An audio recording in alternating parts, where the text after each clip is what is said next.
Surprise. Nikhil, issue, माँ, कहाँ हो आप लोग? अरे ये कौन है?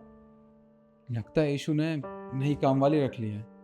चलो ये तो अच्छी बात है, इससे उसका हाथ भी बट जाया करेगा। आंटी जी, आपका नाम क्या है? आंटी जी, मैं आपसे पूछ रहा हूँ, आपका नाम क्या है? आंटी, आपका नाम क्या है?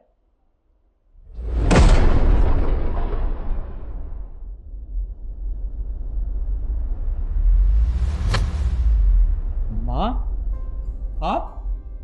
आप ये झाड़ू पोछा कर रही हो? क्यों? अरे वो तो बेटा घर गंदा हो रहा था तो मैंने सोचा कि पोछा लगा देती हूँ। माँ, आपको ये पोछा लगाने की क्या जरूरत थी? आपको पता है ना, आपके घुटनों का ऑपरेशन हुआ है। डॉक्टर ने आपको ज्यादा चलने फिरने से मना किया है, उसके बावजूद भी आप ये काम कर रही हो। अरे बेटा देख ना, धूल मिट्टी से घर गंदा हो रहा था तो मैं पड़ी पड़ी बोर हो रही थी। मैंने सोचा पोछा लगा लेती हूँ और इस बहाने मेरे पैरों की एक्सरसाइज भी हो जाएगी, बस इसलिए मैं ये काम कर रही थी। नहीं माँ, आप झूठ बोल रही हैं। ये काम आप खुद अपनी मर्जी से नहीं कर रही थी। आप झूठ बोल रही हैं ना मुझसे, मैं आपकी आंखों से पहचान सकता हूँ। अरे नहीं नहीं बेटा, तुझे कोई गलतफहमी हो गई है। मैं भला तुझसे झूठ क्यों बोलूंगी? और झूठ बोलकर मुझे क्या मिलेगा? नहीं माँ, एक बेटा अपनी माँ को बहुत अच्छे से जानता है और आप मुझसे झूठ बोल रही हो। ये काम आप अपनी मर्जी से नहीं कर रही हो, बल्कि ईशू आपसे करवा रही है ना। नहीं नहीं बेटा, बहू ने मुझे नहीं कहा, मैं तो खुद अपनी मर्जी से ये काम कर रही थी। अच्छा, कोई बात नहीं, आप अपनी मर्जी से ये काम कर रही थी ना, पर अब आप नहीं करेंगी क्योंकि मैं आ गया हूँ। अब ये सारा काम ईशू करेगी। रुकिए आप। ईशु, ईशु बाहर आना। अरे निखिल, तुम यहाँ? मम्मी जी, आप ये सब क्या कर रही हैं? मैंने आपको कितनी बार मना किया कि आप ये सब काम मत किया कीजिए, आराम किया कीजिए, पर आप मेरी सुनती नहीं है। ईशु, डॉक्टर ने माँ को आराम करने के लिए कहा था क्योंकि इनका ऑपरेशन हुआ था। इनको रेस्ट करना चाहिए। और ये क्या कर रही हैं? यहाँ पोछा लगा रही हैं। तो मैं अच्छे से पता थी ना ये बात। निखिल, तुम ये सब मुझे क्यों बोल रहे हो? मैं मम्मी जी से कोई काम नहीं करवाती हूँ। इवन उनसे मैं ना एक पानी का गिलास तक नहीं उठवाती हूँ।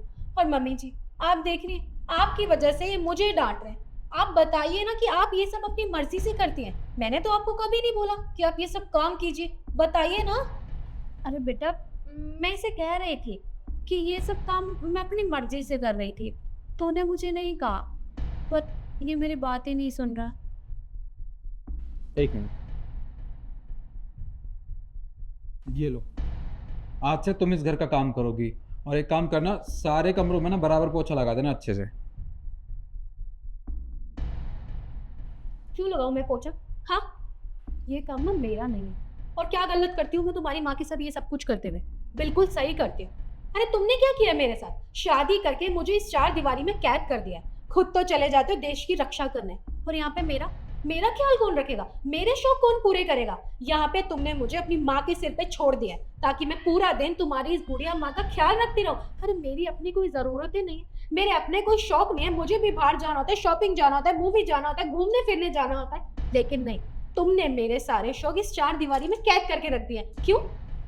अच्छा, तो अब समझ आ गया मुझे कि जो मेरी माँ घर का काम कर रही थी ना, खुद की मर्जी से तो नहीं कर रही थी, सब कुछ तुम करवा रही थी इनसे।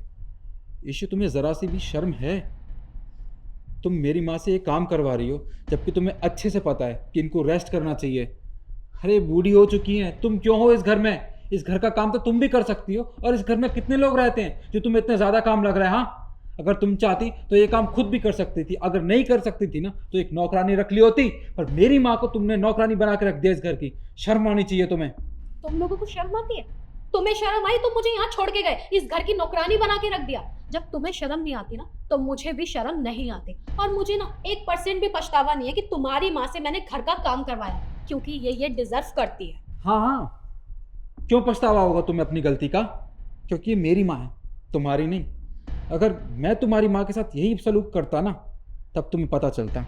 जुबान संभाल के बात करो। मेरी माँ के खिलाफ ना एक शब्द भी मत बोल देना।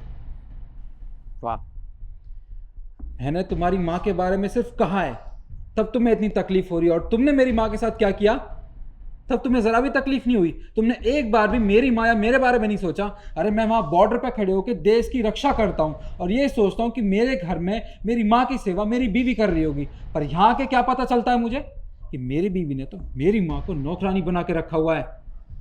बस ईशु, बहुत हो गया तुम्हारा ड्रामा।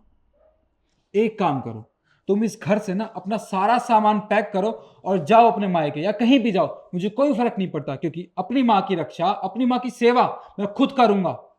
हाँ ठीक है, मुझे भी इस घर में ना नौकरानी बनने का कोई शौक नहीं है। जा रही हूँ और करना अब अपनी इस माँ की सेवा। माँ, आपके साथ इस घर में इतना कुछ होता रहा, आपने मुझे एक बार भी बताना जरूरी नहीं समझा? अरे एक बार बताया तो होता मुझे, मैं सब कुछ छोड़ के आपके पास आ जाता। बेटा, मैंने इसीलिए तुझे नहीं बताया था। खामखा मेरी वजह से तुम दोनों के बीच में लड़ाई झगड़ा होगा।